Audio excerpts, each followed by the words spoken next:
Since I've been kind of going on a rant about some YA movies that are less than desirable, it's time I switched gears and reviewed a kick-ass layer cake movie that was just first class.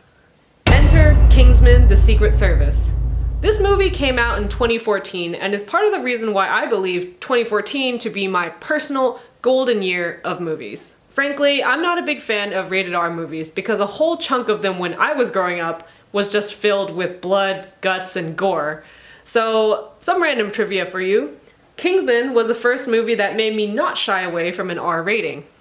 That's a bit of an eyebrow raiser for most, considering Kick-Ass and a number of other action comedy flicks before Kingsman were not just blood and guts. But hey, what can I say? I did whatever they told me to do. Judge a movie by its rating. With Kingsman, Matthew Vaughn lets us know right out of the gate what kind of movie this is. Big explosions, intensely choreographed action, and cursing that just rolls off the tongue. Not forcibly jammed in there. If you touch her, I will fucking kill you. I never really got the hype of why people loved British accents so much. I'd much rather prefer the tone of the Vikings. But after watching the movie, I came to the conclusion that Kingsman really encapsulated a lot of what makes Brits so desirable.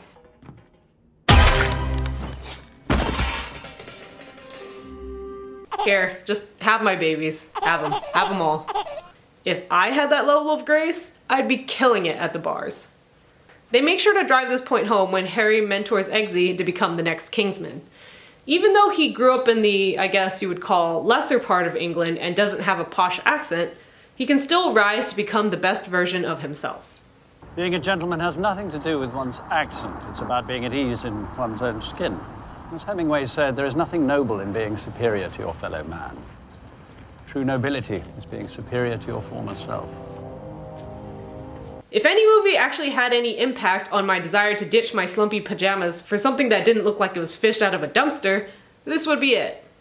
That and getting this fancy-ass umbrella in a place that averages about 0.00000000002 inches of rain a year. Overall, this movie is just fun. I can't tell you another movie that's as high up there on my list for just being minimal message, absolutely insane, ridiculous fun. Just look at this masterfully crafted shot. Oh, that's your fucking car! Hey! Eggsy! That's why you want to fucking... Bonkers. Where was I when this beat dropped? On the ground, lamowing as I have never lamowed before. How many times now have we seen car chases? Probably close to a gazillion. It's unfortunate, but we've gotten so used to them, they've almost become boring. But what have we not seen in a car chase? This awesome shot. Yeah, Dean, look, it's me. The Eggsy just stole my fucking car, yeah. Yeah, I've come out the pub, he's done about 15 donuts in my fucking face and he's drove off. No, I can't have it, look, he's disrespecting me, and then that means he's disrespecting you.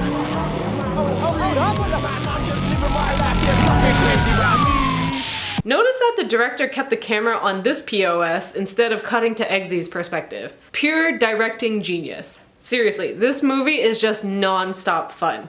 After that, there's a scene where Harry educates some of Dudley's forgotten friends.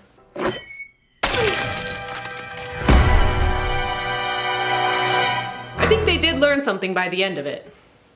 There's this other scene that made me kind of orgasm a little bit.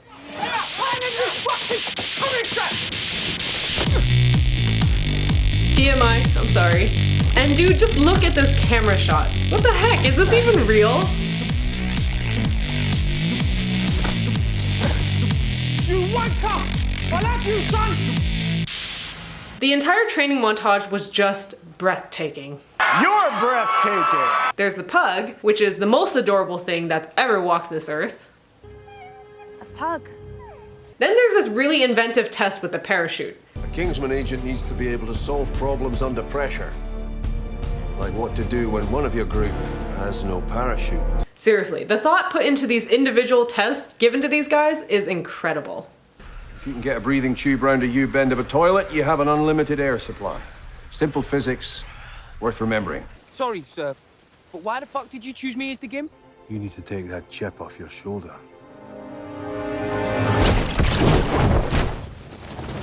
And of course, the magic church scene. How could we forget that? It's impossible to bring up Kingsman without bringing up the church scene. It was so masterfully crafted and choreographed, I can't think of an actual action scene that even comes close.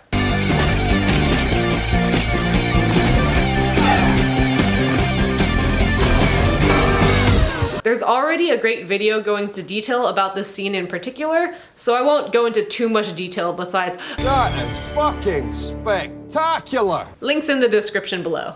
And you thought that was the end of it? Oh no. No. Are we forgetting the scene where the heads explode to the sound of Pump and Circumstance?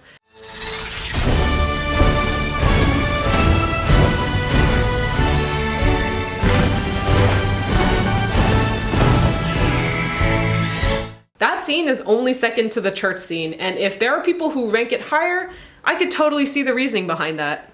Some final thoughts. One of the things I loved about Kingsman was introducing Taron Egerton to the world. It's so rare nowadays that movie studios will cast relatively unknown actors for any project that's even medium budget. And even for low budget indie movies, they cast big names for it because if no one's heard of that premise before, and no one's heard of the franchise behind it, what's the surefire thing you can do to at least guarantee a section of people to watch it? Oh, that's blah blah blah from blah blah blah. Ah, red alert, that's Deadpool in a box. That's Deadpool in a box. Of course, it wasn't as if they didn't have any star power in this movie. They did get Michael Caine, Samuel L. Jackson, and Mark Strong to fill in the cast list. But it's great that the cameras weren't laser focused on them, and it gave attention to the actual heart of the movie, which was between Eggsy and Harry.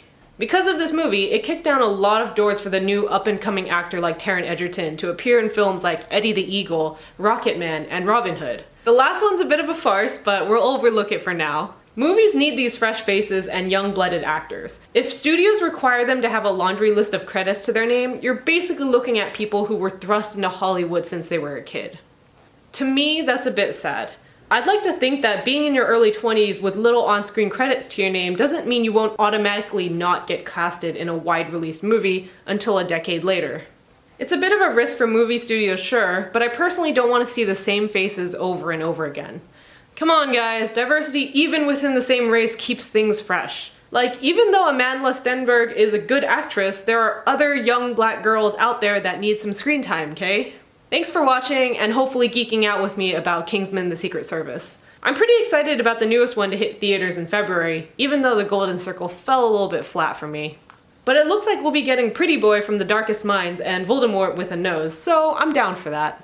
Make sure to hit that like button, smash the scribble, and write a comment about what you really loved about Kingsman, or I might just have to take this away from you.